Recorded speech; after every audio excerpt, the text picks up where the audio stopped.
What's up, everybody? My name's Big Cam and welcome back to another Comically Boston breakdown episode. And today we are talking about Alien Earth episode 4 titled Observation. And we open episode 4 with crashing water on a beach and a headless child's doll, like a little doll toy, is like a headless toy on the beach, and it's like, it almost looks like a child from a distance. You're like, this child's beheaded body is just on the beach, just dead. You're like, Jesus Christ, but then you realize like it's a doll washed up on shore. As we see shots of Wendy touching her own eyeball, and then the scientists working on the creatures in the lab, and we see her like, having the headache from last episode, and then we see the Alien Earth intro card. But just coming off of last week, Wendy killed that xenomorph, and her brother Joe, or Hermit, whatever you want to call him, I think I'm going to continue to call him Joe, but Joe had been stabbed in the lung, so he needed a replacement lung that we seen at the end of last episode getting put into a tank, and then a larva, or like a baby from a face hugger, getting put inside of his lung, so not sure what's going to happen there, but maybe we'll find out this episode. But we ended last episode with Wendy making her way into the lab and then collapsing onto the ground, and she was like hearing something to do with the alien, so maybe we'll find out what that's about this episode as well. But we end up picking up with Wendy after passing out at the end of last episode, and she's now on like the hospital bed recharging table type of thing, and they have turned off her hearing so that she can't hear anybody in the room, but also they turned it off just in case that noise was like really messing with her. They turned off her hearing so she can't hear the alien language or whatever it is trying to talk to her. And then Boy Cavalier comes in and kicks everybody out of the room, Kirsch and the other doctor. And then Joe comes in and Boy's like, how's the new lung? You work for me, right? Yeah, like I think you work for a subsidiary of one of the companies I own, but so you work for me. And then he asks him like, how's that new lung we put in you? And he's like, good, thanks. And he's like, you'll never guess what we did with the old one. And it's like, what are you doing with Joe's old lung? It's creepy as hell. And we know what he's doing because we saw at the end of last episode that little larva thing swimming inside of his lung. So we'll see what the repercussions of that is later. Joe then finds out that they brought all of the alien species back to this lab facility with them, and then they turn on Wendy's hearing and they start questioning her, and she says that she heard the baby screaming and she thinks that they chose her to understand their language. And Boy's like, sold, let's test it, he's like, let's test it immediately. And they're like, you think an alien language she can hear and she can speak back to them and you just want to turn it off? Like, at least Boy's like not panicking in the face of science, like something happens when you maybe should be a little cautious. He's like, no, let's go for it, go dive into the deep end. So then the doctor starts testing the theory, and he's like turning up the alien noises ever so slightly until it's like a little too far, and then she's like, dial it back a little bit, but she's like, I can hear the sound. And then Boy asks the other girl, Curly, who wants to be the best, can you hear it? And she's like, uh-huh. And he's like, don't lie to me, don't tell me what I want to hear, tell me the truth. And she's like, no, I can't hear anything. So Wendy's the only one of the hybrids that can hear this alien noise, in Boy then asks her, can you make the sound? She's like, how would I do that? And he's like, listen, how did you, communicate to your brother through the computer? You can do things that we don't know how, or, we can't explain. So, try and make this alien language. So he, tells her to make the noises, and all of a sudden we see her like making the alien noises, which I'm not even going to attempt to do because they're just so like, and then there I am attempting to do it anyways. But like the weird alien noises that Wendy's, making with her mouth. And Joe and the other doctors are like, it's been a long night, maybe we should get her some rest. And Boy's like, she's a fucking supercomputer that could, they're like, the battery inside her could charge an entire city. You think she needs sleep? The rest of us need sleep, not her, but, he still sees her as his little sister. She's like, she's a kid, she needs, rest. And he's like, no, she's not a kid. But one of the other doctors chimes in as well, so Boy's like, yeah, sure, well, let's give her some rest. And then Joe says to Wendy, you want to go show me your room? And Wendy's like, yes. And then she goes off, shows her his room, and I'm like, yeah, no, that's brother and sisterly love right there. And like this big brother that really loved his little sister, thought he lost her, and now she's back, but in this new body, like Joe's thrown for a loop in this whole thing too. We then see Boy, though, talking to the bald man. I'm not sure what his name is, but he's like the bald, I want to say maybe a synth as well. But if he is human, he's like his security advisor or like, that type of guy. Almost like an Alfred for like Batman as well. Like also like an assistant, like butler type of thing. But also kind of like a father figure to Boy. But Boy says to him that the brother can stay if he works for me. It's my world, he's just living in it, and he's like such a little prick, but he's like such a good villain on this series too, because he's like the head of this business, but he's also a kid, but then he's also like this super rich businessman that's an asshole because he's walking around with bare feet and like he thinks he's better than everybody else. Like, he's a real prick.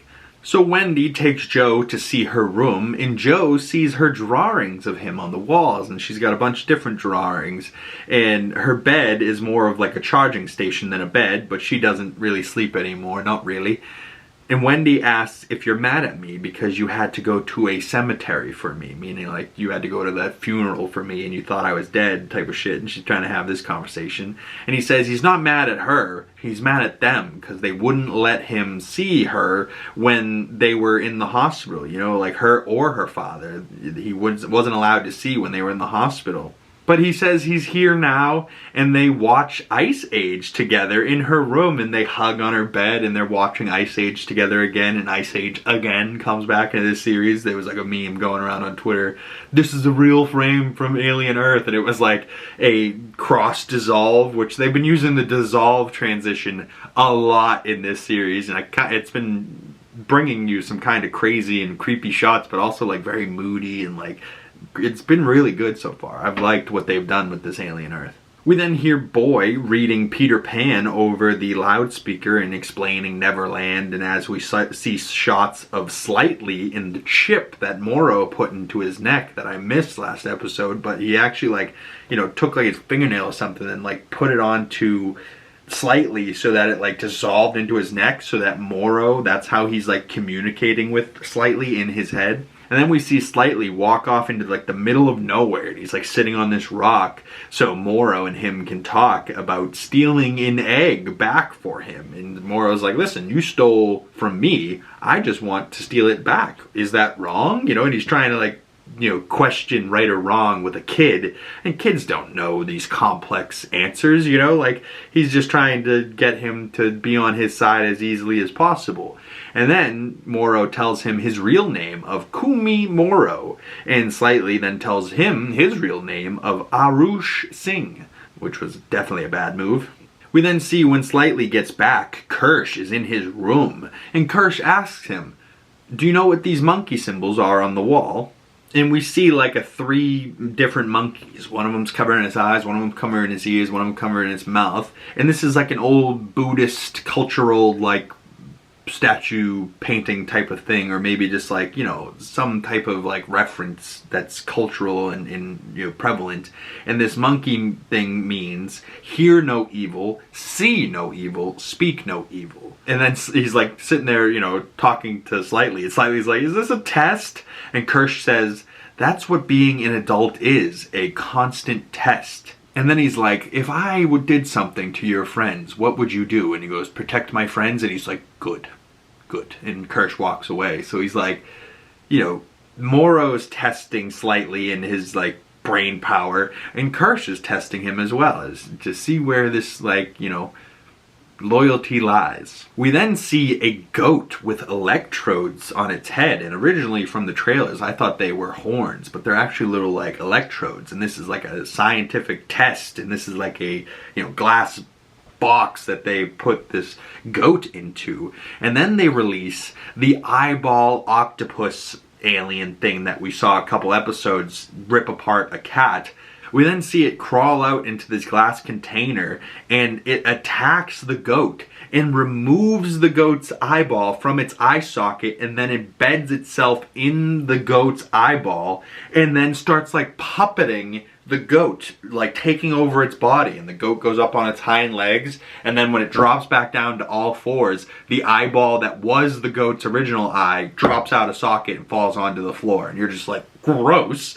but like also like, oh my god, what is this alien thing? And then this thing now has taken over the new host body of this goat, you know, like this thing is crazy. And Kirsch says, this thing is fascinating. This creature is highly intelligent, and watching them, and you can see it like has like multiple eyes. So it, like, I don't know if you've ever looked into one of those weird glass like stethoscope things when like you can see weird angles, and like this eyeball has a bunch of other eyes, so it has like multiple vision, but like it's following Kirsch around. It was so creepy, but like looked really good. But this poor goat, you know, like this poor goat now has like, you can see the regular side of the goat, and then this like bloody side of its face with like this alien eye, and it's like super aggressive alien eye versus just this normal goat eye, and it's like, oh god, this poor goat. We then see one of the doctors that we've seen through the first couple episodes, and I found out his name this episode is Arthur, and he's taking the other scientist woman, who I don't know her name yet, I'm still trying to figure it out, but the scientist woman and him are like walking around to try and find somewhere where the cameras can't see them, and he seems concerned about the children and Wendy and not being ready for this. And we find out that Arthur is not only a scientist, but a partner of this woman scientist at work, but also her husband when they're not at work. And it's like, oh, so this husband-wife, you know, scientist couple have been, you know, helping Boy make these hybrids and test the hybrids' capabilities and stuff like that. And they care about the children, knowing that there's children that they murdered, technically, by like, you know, well, they were already had cancerous, dying kids, that they then transfer their consciousness into these new bodies. But like, you know, did they ask the kids if they wanted to do that type of thing? I'm not sure. I don't think so. Like, I don't think it was Wendy's choice to go into this new body, or Marcy's choice, you know, like she saw the new body, she goes, it's Wendy, you know, and then now she's got this new body. They also kind of tricked her. She was like, oh, I want to see my brother, is that fine? And they're like, you'll see him after. And like, they had no intention of showing her her brother. She just found him, and then now this is where we are. And they've, you know, she's brought him back and shit. It's crazy what's going on in this show, and all the characters, and how much is going on, even though like not that much is going on. But really building out the character stakes and the different relationships between the characters. And so far, like, the aliens are creepy and they're keeping the show tense, and like what's going to happen next with those. But really, I'm just curious on what happens to Joe and Wendy and Slightly and all the other kids in the group, you know, and what happens to them. Because, you know, we don't ever see them in future Alien projects, because this is set in 2120, and in 2122, when Aliens 1 came out, like, it's not like we ever see any of those characters cross over. Granted, this is, you know, made as a prequel after the fact, so they couldn't have done something like that. But who knows? Maybe by the end of the Alien Earth, we'll see a Sigourney Weaver, you know, de-aged, like she's about to head into Alien 1, you know? But as these two doctors are talking, Nubs, one of the kids, walks up and says she's pregnant. And they're like, you're a machine, that's impossible.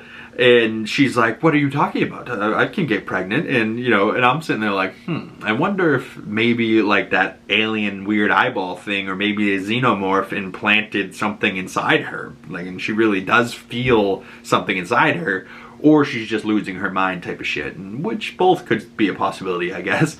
We then see Nubs and the doctor go back to talk in her room, and she's like being such a child, and she's like, where, you know where kids come from, right? She goes, from God. And she's like, well, sure, yeah, you're not wrong, but there's also a physical part of this. A man and a woman fit together like puzzle pieces, and you know, there has to be a, you know, egg and a, you know, sperm, and they fertilize, and that's when a baby starts growing and the embryo starts growing. But then she goes, okay, well, let's, you know, talk about what happened on the ship. And she's like hugging this stuffed animal, and she's like, I don't want to talk about it.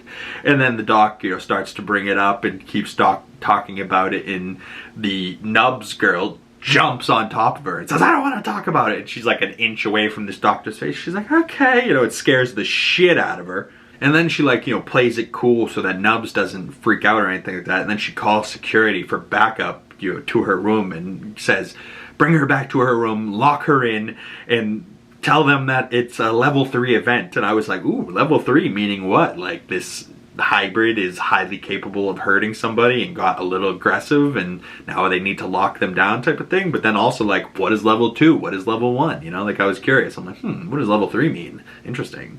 We then see the bald Alfred type man, that is boy's guy, goes to talk to Joe in his room.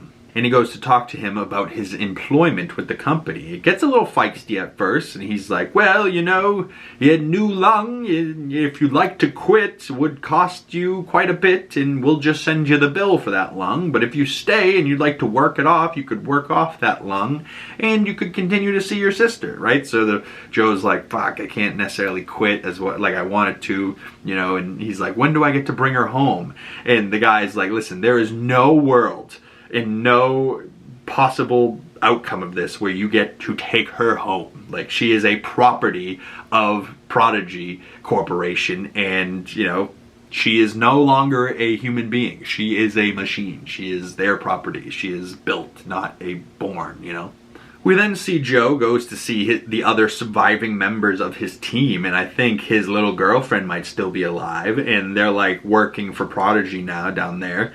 And Wendy goes to talk to Boy, and he wants to send her brother out of there, and he's like, I don't really like brothers, I think we should send him home. And she's like, please? And he's like, no, what is please? What is an argument of please? Like, no, I think we should get him out of here. And Boy tells her that he wants her to figure out what the aliens are saying, and if she can do that, then she can keep her brother. And the moment that he becomes a distraction, she's like, no, he won't, I promise. And they like pinky promise on it, and he's like, cool. So like, he's like, treating them like kids, but then they're also kind of adults with these adult bodies, but then they're also kids. Like, sure, Prodigy owns this hybrid body that they put her into, but who owns the consciousness? Like, the consciousness is still that little girl's, right? Like, it's complicated. Like, is she still a human being because it's her consciousness, or is she not because she's in this new body? But is your body who you are? Is your soul your body? I don't think so, but like, who owns your soul?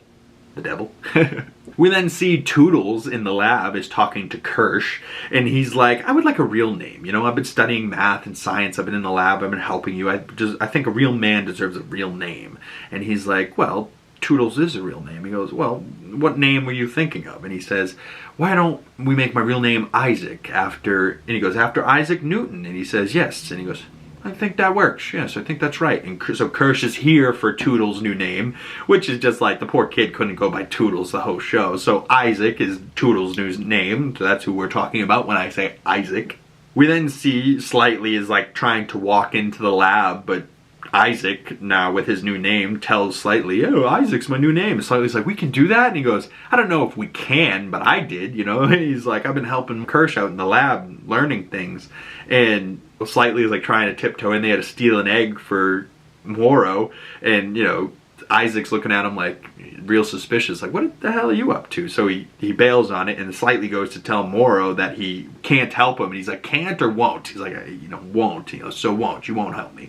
And then Morrow, we find out, is at his mother's house because Slightly told him his real name. Morrow tracked down Arush Singh's mom and is like threatening them, and his brothers as well. And then Morrow explains to Slightly that instead of sneaking an egg out to him, he's going to sneak in a human into the egg. And one of those eggs will hatch and a face hugger will latch on to the human. He's like explaining to Slightly this whole process. This thing will come out and latch onto him. But don't worry, it won't want you because it only wants, organic material. It doesn't want hybrid people. It wants live human beings.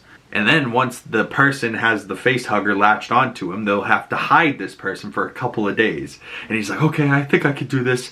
And Kirsch is overhearing all of this. So Kirsch is like, it doesn't say anything right away, but he's definitely aware of Slightly and Morrow and what Morrow's up to. But Slightly asks Morrow, like, what happens to the person? And Morrow's like, well, they're going to have a bad couple of days, but don't worry, I'll keep them comfortable, which is like such a a lie to this poor child. Like, oh God, Moro, you sick bastard. And then Moro says, you know, oh, your mother has something to say. And his mom's like, Harush, we miss you every day. Our brothers talk about you every day at dinner. We love you. We miss you. You know, like, so, you know, these poor kids got taken away from their families and their families miss them. You know, like, they should be celebrating that they have this new body, this new lives, not like, oh, they were dead. You know, like, what the fuck? And then we go over to the kids hanging out, and, you know, Joe's there with the other kids. And Isaac tells them that they could download stuff to learn. He's been learning zoology and other stuff to help Kirsch in the lab. And then Slightly walks up and kind of blows up at the group for having Joe sitting there after talking to his mother. And he's like all pissed off, and he's like, I have brothers and a mother, and if they don't get to be here, then neither should he. And Wendy's like, well, he's my brother. I was first. I'm the oldest. He's like, well, why? And then Joe's like, listen, I agree with him. Like, you know, your family should be celebrating that you're still alive, not thinking you're all dead and not knowing where you are. Like, and they both have points, but Slightly is definitely, you know, distraught here after Moro is threatening his mother and family. Wendy then awkwardly is like, the boy genius told me to go to the lab, so I think I'm gonna go. And she's like, goes off to the lab. And then Slightly we see looking at Joe as if maybe this is the human he's going to choose to make the xenomorph egg hatch onto, like Moro asked him to. And then we cut over to Joe's lung, and Wendy's looking at it, trying to communicate with the facehugger baby that we know got put inside of it. And then we cut over to Joe, and he's like checking out a gnarly scar on his ribs, and Slightly is standing outside his window being like a stalker peeping Tom type, and you're like, oh God, so creepy. So what, Slightly's gonna wait for him to go to sleep and then grab him and bring him over to this egg? Like, oh, creepy. Terrible way to go out for poor Joe. And then we see Wendy is looking at the lung in this, like, it's like in water, and the lung's like, you know, breathing, and we know that little xenomorph baby, you know, facehugger egg thing is in there, and it starts to move, and we're like, oh boy, what's in there? Why is it moving? And then all of a sudden a chest burster springs out of the lung, shatters the glass, and then turns around and is like looking at Wendy, and she starts making alien noises to it, and it kind of looks like a snake. Like it kind of looks like a head of a xenomorph, but body of like a snake is what like this face hugger baby, you know, chest burster when it's first hatched starts looking like. But then we know once they hatch out of that chest burster, that thing is going to start growing very, very quickly, and sooner rather than later he's going to be a huge fucking xenomorph. So next episode even, they could very well have this chest burster turn into a xenomorph and be on the loose again, and have another one on the loose that they need to kill. Fuck.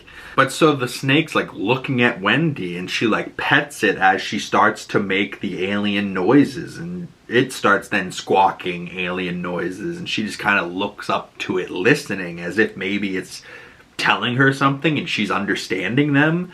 And they are giving like the xenomorphs an alien language. I don't know if I care about learning more about the morphs like I do the predators. You know what I mean? Like, I want to learn more about Yokta Prime and the predators and what their culture's like, and their women and their world and their language. And like, I'm dying to learn more about the predators. I don't know if I want to learn more about the xenomorphs and where they come from. You know, I think we understand. They come from the eggs, they start hatching, blah, blah, blah.